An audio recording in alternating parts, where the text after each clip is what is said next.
तो संविधान पर चर्चा राज्यसभा में जहां संबोधन जेपी नड्डा का चल रहा है, एक बार फिर से आपको लिए चलते हैं। यहां इस देश में 3 प्रधानमंत्री और उप प्रधानमंत्री हुए। मनमोहन सिंह जी वेस्ट पाकिस्तान से आए थे, वो यहां आकर के प्रधानमंत्री बने। आई.के. गुजराल वेस्ट पाकिस्तान से आए थे, वो यहां पर प्रधानमंत्री बने। हमारे deputy prime minister Lal Krishna Advani ji waste Pakistan से आए थे, वो यहां पर डिप्टी प्राइम मिनिस्टर बने। लेकिन आप आश्चर्य करेंगे कि पाकिस्तान ऑक्युपाइड कश्मीर से आया हुआ व्यक्ति जम्मू कश्मीर की विधानसभा में पंचायत का चुनाव नहीं लड़ सकता था। वो विधानसभा का सदस्य नहीं बन सकता था। ये आर्टिकल 370 की देन थी, जिसके बारे में अभी भी लोग बोलते हैं कि आर्टिकल 370 को वापस लाना चाहिए। वो आर्टिकल 370 क्या देता था? यानी वो पंचायत का चुनाव न लड़ सके, विधानसभा का सदस्य न बन सके, विधानसभा में वोट न दे सके। They were not allowed to give votes. ये स्थिति आकर के खड़ी थी और ये आर्टिकल 370 के तहत हम लोगों को देखने को मिला। आपको जान करके बहुत आश्चर्य होगा कि जम्मू कश्मीर में पंजाब से सफाई कर्मचारियों को लाया गया और उनको बसाया गया और उनको कहा गया कि आपको यहां पर हम जम्मू कश्मीर की नागरिकता देंगे। आप आश्चर्य करेंगे उपसभापति जी कि उनको इतने सालों तक सिर्फ सफाई कर्मचारी की नौकरी का अधिकार था, बाकी उनका बेटा न डॉक्टर बन सकता था, न इंजीनियर बन सकता था, न वो एडमिशन ले सकता था। आप देखिए कि कानून को की धज्जियां इस आजाद भारत में, अगर हम ग्लोरियस जर्नी ऑफ 75 इयर्स की चर्चा कर रहे हैं तो ये बातें सामने आनी चाहिए कि सफाई कर्मचारी का बेटा सफाई कर्मचारी बन सकता है। He will not get admission in engineering college, he will not get admission in in medical institutions and he will not get any reservation for any services in Jammu Kashmir. यह स्थिति ला करके खड़ी की। मैं धन्यवादी हूं इस पार्लियामेंट का, और again after the bad lot we got the good lot, and at that good lot on 5th of August 2019 abrogated Article 370, निरस्त कर दिया। मुझे याद है पुराने हॉल में सब लोग आके यहां बैठे हुए थे धरने पर। इतिहास इस बात का गवाह है कि आप किस कानून के लिए धरना दे रहे थे, किस कानून का विरोध कर रहे थे, किस लिए विरोध कर रहे थे। आज आदरणीय प्रधानमंत्री जी को मैं बहुत बहुत सिर से बधाई देता हूं कि उनके सूझबूझ के कारण आज जम्मू कश्मीर भारत का अभिन्न अंग बन गया, पार्ट एंड पार्सल बन गया। यह हमको ध्यान रखना। अभी कल हमारे आदरणीय खड़गे जी अब कहते हैं कि हम इमरजेंसी की चर्चा करते हैं।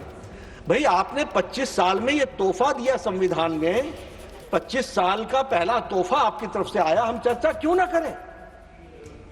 आप कहते हैं कि अब कल अभिषेक मनु सिंघवी जी कह रहे थे, अरे भाई हमने माफी मांग ली, माफी हो गई, आप इमरजेंसी को छोड़ दीजिए। हम कैसे मान लें? अभी इमरजेंसी को आए हुए 50 साल अगले साल हो जाएगा। 25 तारीख को लोकतंत्र विरोधी दिवस मनाएंगे। इंडियन नेशनल कांग्रेस भी इसमें शामिल हो, इस बात का हम आह्वान करते हैं।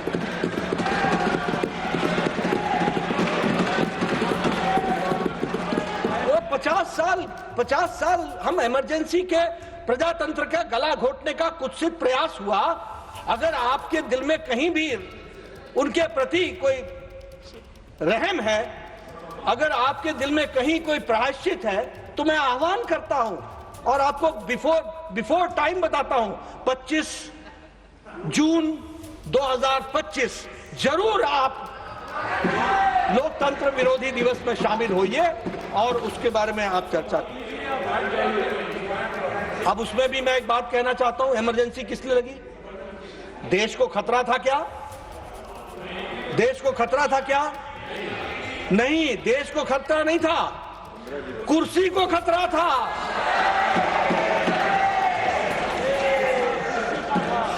किस्सा कुर्सी का था, कुर्सी को खतरा था, और इसके चलते सारा देश अंधकार में डाल दिया गया। और 25 जून 1975 को प्रेसिडेंशियल असेंट के द्वारा आर्टिकल 352 ऑफ द कॉन्स्टिट्यूशन में इंटरनल डिस्टर्बेंस बताते हुए फंडामेंटल राइट्स को 19 और 21 आर्टिकल को निलंबित कर दिया गया, और उसमें लगभग 1 लाख से ज्यादा लोग मीसा और डीआईआर में बंदी हुए 22 महीने के लिए, 1 लाख से ज्यादा। और मुझे यह गौरव के साथ कहना होता है कि उस समय के जनसंघ और उस समय के आरएसएस के लोग, उसमें कम से कम 75,000 से ज्यादा हमारे लोग थे जो जिनको बंदी बनाया। प्रजातंत्र की रक्षा के लिए हम सब लोगों ने अपने आप को आत्मसात करते हुए, और मैं यहां यह भी बताना चाहता हूं कि जहां 1 लाख से ज्यादा लोगों को मीसा और डीआईआर में बंद किया गया। अब देखिए, ये जर्नी में बातें आती हैं तो ध्यान में रहती है। मनोज जी बैठे हैं, हमारी मीसा भारती जी पहले सदस्य रही हैं यहाँ की, आजकल लोकसभा की सदस्य हैं। आप लोगों को मालूम नहीं होगा उनका नाम मीसा क्यों पड़ा।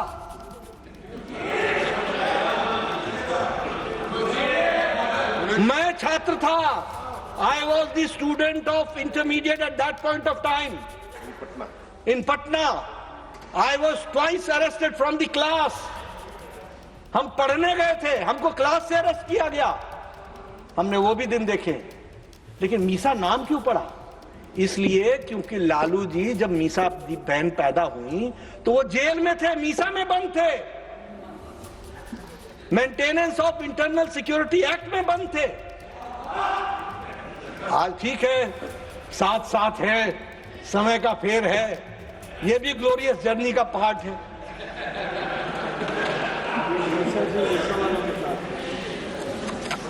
मैं यहां एक बात और कहना चाहता हूं। आजकल इस बात की भी बड़ी चर्चा होती है कि मीडिया का गला घोटा जा रहा है। कल गोदी मीडिया कह दिया गया, कल और कुछ कह दिया गया। अरे आपको मालूम नहीं है मीडिया का तपस्या? आप जरा 1975 के इंडियन एक्सप्रेस और स्टेट्समैन के आप एडिटोरियल्स निकाल करके देखिए, ब्लैंक है, ब्लैंक। और वो डट के खड़े रहे। आज हम भूल नहीं सकते स्वर्गीय रामनाथ गोयनका जी को, जिन्होंने इंदिरा गांधी जी को कहा था कि लोटा लेकर के आया था, लोटा लेकर के चला जाऊंगा, प्रजातंत्र की रक्षा के लिए अपना जीवन सर्वस्व करते।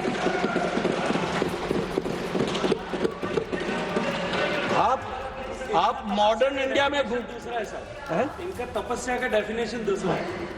आप देखिए कैसे लोग थे जिन्होंने, बहादुर शाह जफर मार्ग में अंधेरा छा गया था, सेंसरशिप लग गई थी। कुछ लिखने के पहले सेंसरशिप से उसकी क्लियरेंस चाहिए थी। मीठी मीठी लिखो, खट्टी खट्टी बंद करो। और आज आप गोदी मीडिया की बात करते हो। हमें मीडिया को सैल्यूट करना चाहिए। जब समय क्राइसिस का आया तो मीडिया खड़ा रहा, डट करके खड़ा रहा, और उसने इमरजेंसी को विरोध। और आप देखिए, आपकी कुर्सी खतरे में पड़ी। आपने 39th, ये कॉन्स्टिट्यूशनल जर्नी का पार्ट है, 39th कॉन्स्टिट्यूशनल।